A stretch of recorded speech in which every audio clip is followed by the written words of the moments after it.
자녀들아, 내가 이것을 너에게 쓰는 것은 너희로 죄를 범치 않게 하려 함이라. 그래서 왜 복음서를 썼느냐? 왜 지금 그 요한이 교회에서 목회 활동을 했느냐? 너희가 죄를 범치 않게 하려는 것이다. 라는 거죠.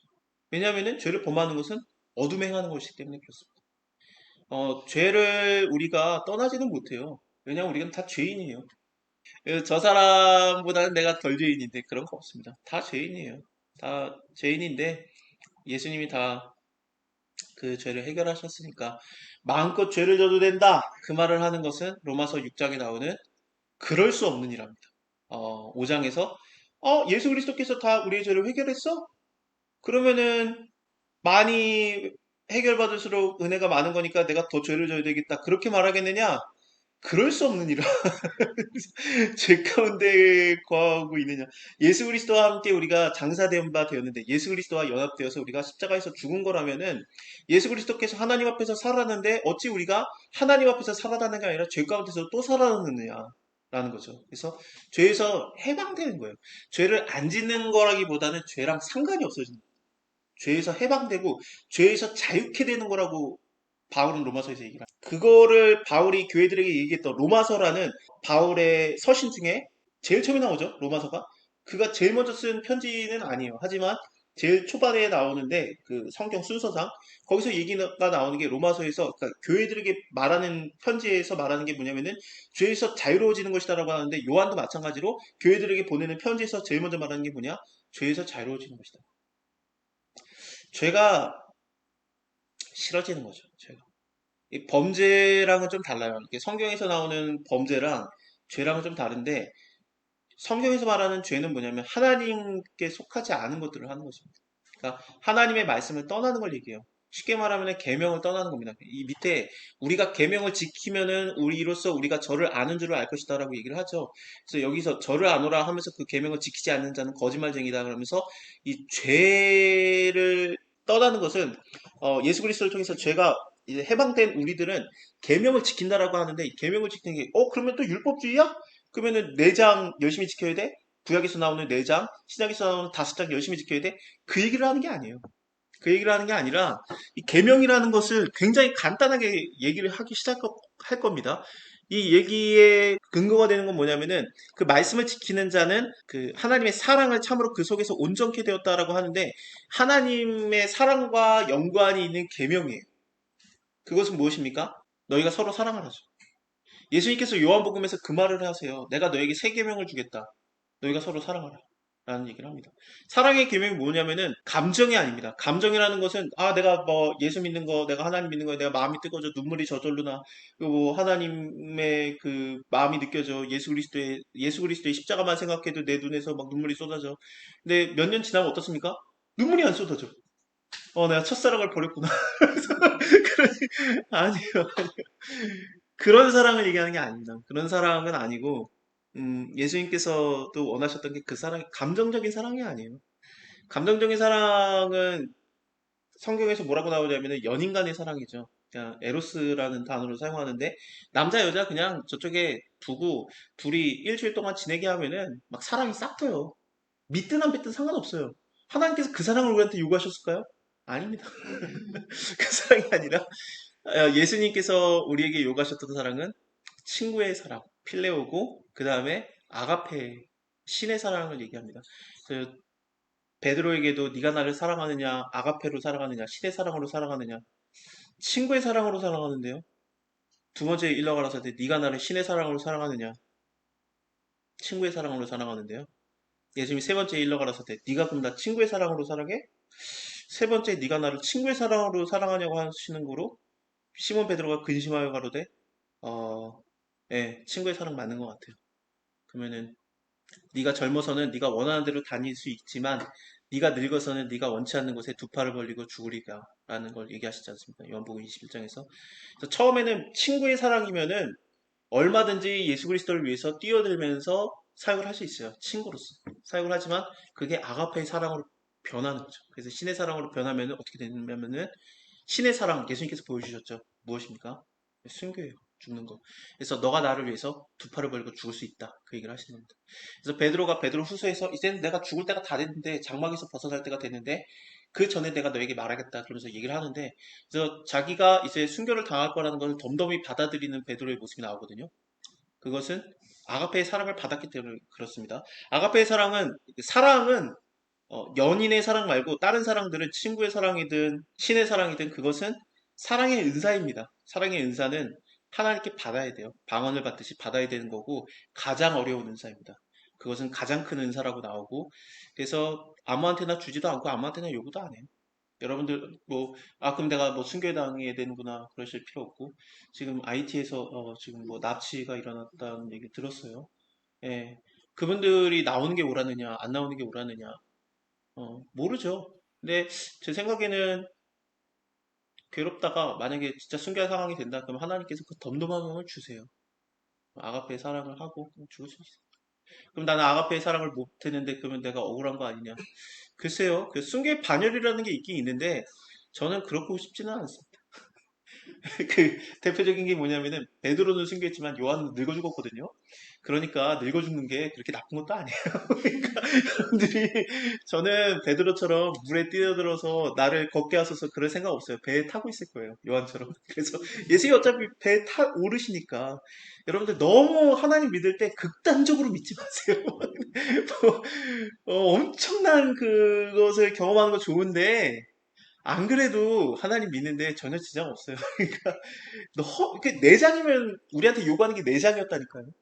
예, 4장 5장이에요. 구약에서 4장, 신약에서 5장. 이 정도면 됐지. 그 여기서 5장도 한 장 한 장이 짧아요. 1장 10절에 끝났잖아요. 그러니까 얼마나 하나님의 요구하시는 게 얼마나 우리에게 요구하는 게 수준이 낮으신데 아무것도 못한다는 거 알아요. 그래서 그 대표적인 게 약속의 땅 가나안 땅에 들어갈 때 그랬죠. 약속의 땅 가나안 땅 들어갈 때 모세한테 약속하셨던 거는 왕벌을 보내겠다. 예, 정확하게 히브리어로는 말벌을 보내서 가나안 사람, 가나안 족속들을 밀어내면은 너네는 그냥 들어가면 된다. 싸울 것도 없다. 그냥 들어가면 된다. 그랬죠. 그래서 근데 한 번에 밀어내면은 거기에 이리와 늑대와 개들이 들끓어가지고 너네가 들어가다 개한테 물려 니네가 군인으로 싸움은커녕 개한테나 이기겠냐. 살살 밀어낼 테니까 천천히 들어와라. 채하겠다. 그러신단 말이죠. 근데 하나님이 싸운다는 말을 못 믿고 저게 거인들이 있던데 그러면서 안 들어가더니 나중에 여리고 때도 하나님이 싸울 거 없어 내가 할 거야 가만히 있어 그랬는데 아이성 때 그래도 내가 칼 들고 싸워볼래요. 그러다가 굳이 싸우겠다고 하니까 싸우게는 하게 하는데 그래서 이제 칼 들고 싸우는 법은 가리키긴 해요. 근데 원래 하나님께서 우리에게 기대하셨던 게 원래 약속의 땅 가나안 땅 들어갈 때 아무것도 요구 안 하시는 거거든요. 그냥 따라 나와라. 그래서 우리도 예수 그리스도 믿고 따라가는 게 뭡니까? 그냥 따라가는 거예요. 예수님이 다 하셨잖아.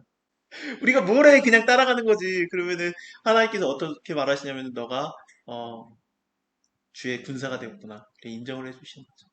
그게 하나님의 은혜고 하나님의 사랑이 뭘 우리가 할 수 있겠습니까? 근데 그냥 그 하나님의 낮은 기대치를 생각할 때 신앙생활이 이렇게 어려울 리가 없어요.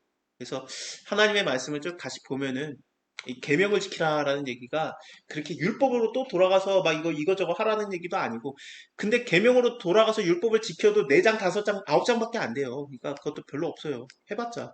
근데 그것도 없어요, 사실은. 십계명 지켜야지. 십계명 여러분들 예수 안 믿어도 지키는 거 아니었어요? 살인하지 말라, 간음하지 말라, 도적질하지 말라, 거짓 증거하지 말라, 네 이웃의 것을 탐내지 말라, 남의 거 남의 거 가지고 탐내지 말라. 안식일을 거룩하게 지켜라. 왜 누가 못 지켜? 나도 지키겠다. 예수 안 믿어도 다 지키는 거예요. 그거. 하나님께서 사실 준 거는 3개밖에 없어요. 나 외에 다른 신을 두지 말라. 우상 만들지 말라.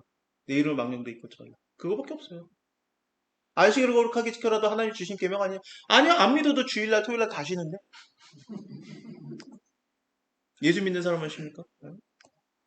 다 하나님이 다 열어놓으신 하나님의 은혜예요. 진짜 모세에게 말하는 것처럼 나의 말씀은 저기 누가 하늘에 가가지고 그 말씀을 들어갖고 와가지고 나에게 가르치고 할 것이 아니다. 너에게 가까이 있고 지키기 쉽느니라. 그 말씀이 진짜예요.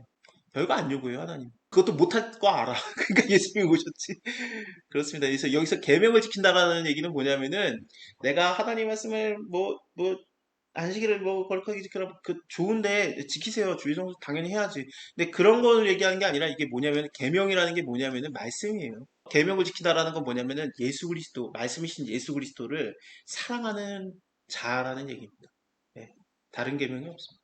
예수 믿고 도대체 어떻게 될 거냐? 그러면 다시 구약으로 돌아가서 더 그 법을 강화시켜가지고 콜라 먹으면 안 된다. 주일날에는 뭐 사 먹으면 안 된다. 그 다니엘은 자기가 열심히 일하고 열심히 잘하면 잘할수록 예루살렘, 이스라엘을 무너뜨린 바벨론이라는 나라를 흥황하게 하는 거였는데요. 그리고 요셉 같은 경우도 자기가 열심히 일하고 잘하면 잘할수록 애굽이라는 나라를 강하게 만드는 건데요. 너무 그렇게 계명에 계명을 하나님의 말씀, 예수 그리스도 자체로 받아들이지 않고 율법화 시키면은 우리의 삶의 모든 것들이 좀 괴로워집니다. 사실 인간이 무너진 게 그거였어요. 계명을 율법화 시키는 거였거든요. 너는 이 모든 거 다 먹어도 된다. 하지만 요 하나만 먹지 말아라. 그것이 하나님의 사랑이었는데 다 할 수 있다라는 거였는데 그거 하나 하지 말라는 거였는데 우리는 어떻습니까? 그거를 안 먹기 위해서 중앙에 있는 지역 자체를 안 가죠. 거기 생명나무도 같이 있었는데 안 가요 아예. 그리고 만지지도 말라 막 그런 식으로 율법을 강화시키고 그러니까 뱀이 와가지고 했던 게 뭐냐면 아 이게 율법 강화시켜서 힘들어하네. 먹어도 돼 안 죽어. 먹는 날에는 하나님과 같이 눈이 높아져서 너가 성곽을 알게 돼. 안 죽어. 먹어도 돼. 그래서 먹죠. 뱀이 거짓말했어요? 아니에요. 먹었는데 안 죽었잖아. 뱀이 말한 게 거짓말이 아니었어요. 진짜 성곽을 알게 되는 것이 하나님처럼 됐고, 그쵸? 그래서 하나님께서 뭐라고 합니까? 성곽을 아는 것이 우리들 중에 하나처럼 되었으니 저가 오래 살기 생명나무를 먹으면 안 된다. 그러면서 막잖아요. 그래서 실제로 사단의 말처럼 성곽을 알게 되었고, 하나님처럼 알게 되었죠.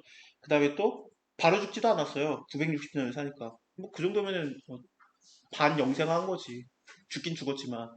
근데 사단의 말이 그게 거짓말이 그 거짓말이 아니라 하나님도 정령 죽으리라 했는데 안 죽었어요.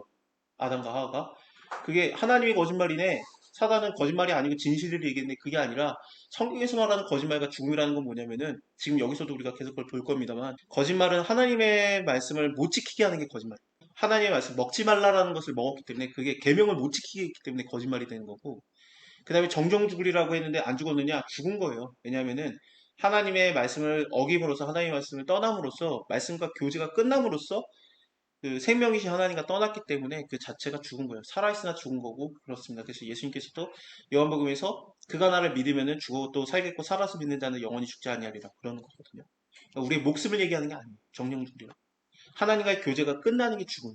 그래서 사단이 거짓말의 아버지라고 예수님이 얘기하는 게 하나님의 말씀을 못 지키게 하는 것이기 때문에 그렇습니다. 그래서 마태복음 13장에서도 그 말씀이 뿌려지는데 거의 길가에 뿌려진 것을 새가 와서 먹는 것을 사단이 가져간다고 얘기하지 않습니까? 말씀이 자라나지 못하게.